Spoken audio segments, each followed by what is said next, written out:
Central Dogma and its significance as it relates to metabolism. The Central Dogma, DNA. Let's go through DNA. So, DNA is made up of nucleobases. So we have adenine.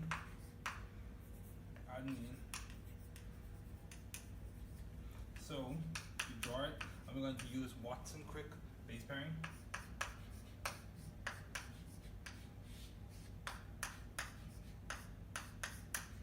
This is adenine. We draw the ribose. We put the phosphate there, and then we use our little hydrogen bonds. We attach it to hydrogen bond to thymine, which is a methylated uracil. And we have it. And then we have the phosphate. And then from there we have this, which is another component. And we're drawing guanosine.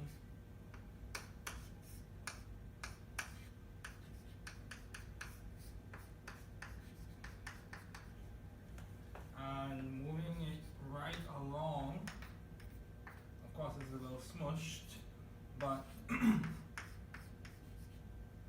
we have this. So let me just adjust this. If we move the phosphate, put it like this,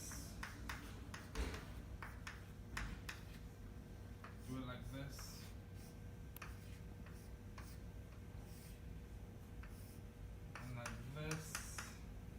So, and we have our double bond there. This is a cytidine. Cytidine, triple hydrogen bonds, two hydrogen bonds between adenine and thymidine, and guanidine and cytidine, and we have DNA, and it goes from 3 to 5, and 5 to 3. So we have DNA here, and we also have hydroxyls there. So that's DNA. So the only nucleobase that we are missing in this instance is uridine, which is basically going to be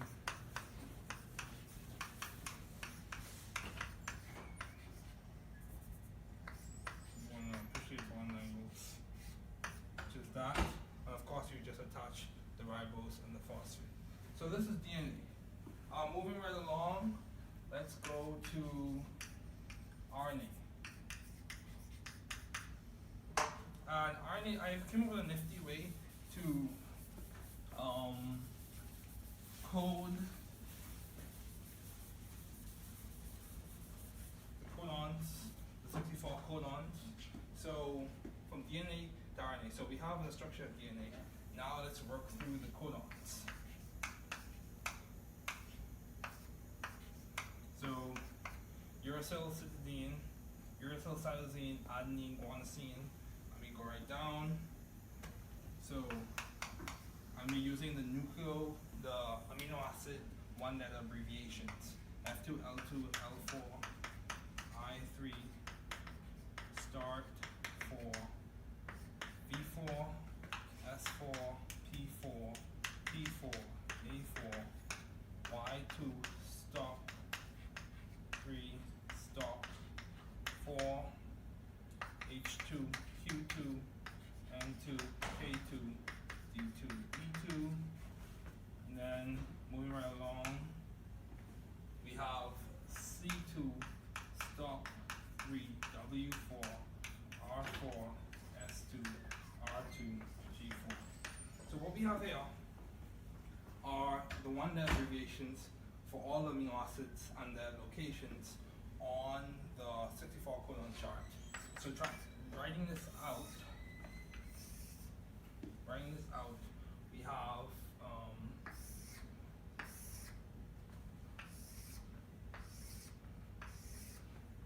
U, U, C, C. So writing this out.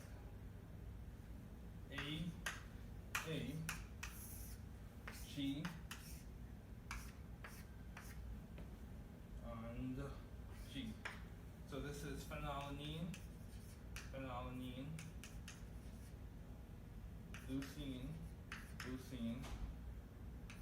leucine, leucine, leucine, leucine, isoleucine in those three positions.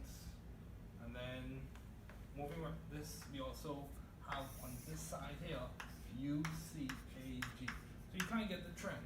So phenylalanine is UUU, phenylalanine UUU, phenylalanine UUC, also can be represented as UUC, and we have that from there.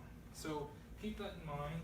This is the representation using the 64 codons.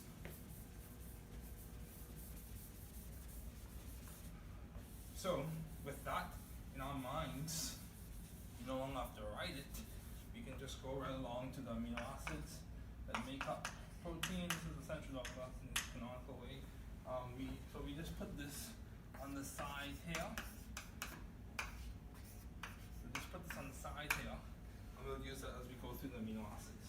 So with the amino acids, we have non-polar.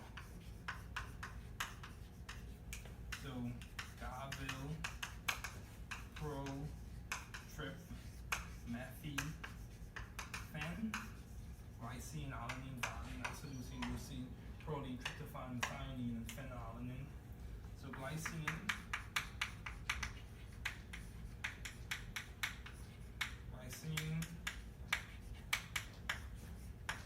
of course, the L-amino form, which amino acids are typically L-amino acid, is going to be one of my friends. Her name is Daj. So I'm like, hi Daj. The hydrogen is on the dash, and the R group is on the wedge, and then you have our carboxylate, and that's that, L-amino. So glycine. Now we're not going to draw these stereo-specific. That shows the stereochemistry. We're just going to draw them in the planar form. That's that, glycine. Now, one of the things we're going to do as we go through this, as we write the corresponding amino acid, we're also going to think of how it will be represented using the 64 codons.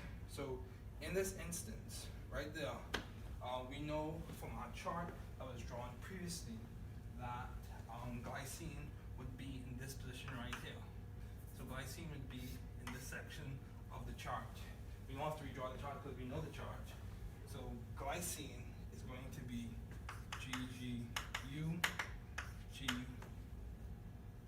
GGC, GGA, and GGG. In the last corner of the 64 codon chart. So that's that. Glycine, alanine. We know what alanine is. We know alanine has a methyl group attached to it. And all of these bond line representations, based off of their usual form, we know that there's a hydrogen right there as well.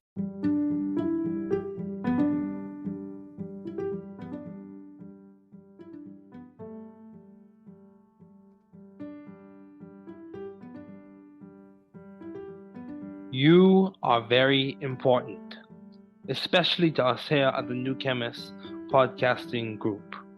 You listening in is significant.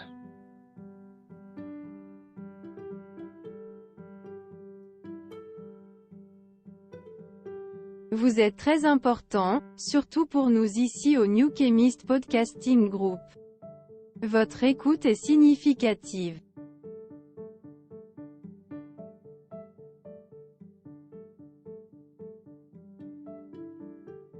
Usted es muy importante, especialmente para nosotros aquí en The New Chemist Podcasting Group.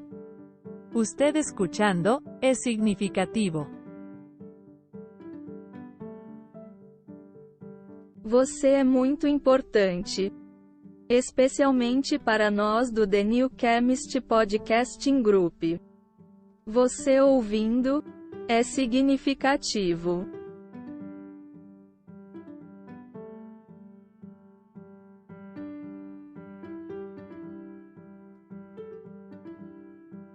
Είστε πολύ σημαντικοί, ειδικά για εμάς εδώ στο The New Chemist Podcasting Group.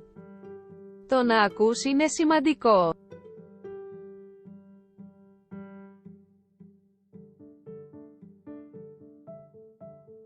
Sie sind sehr wichtig, besonders für uns hier bei The New Chemist Podcasting Group.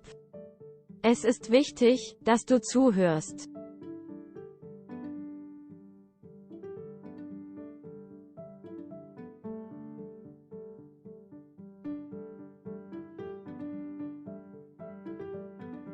Je bent erg belangrijk, vooral voor ons hier bij The New Chemist Podcasting Group. Dat je meeluistert, is veelbetekenend. You are very important, especially to us here at the New Chemist Podcasting Group. You listening in is significant.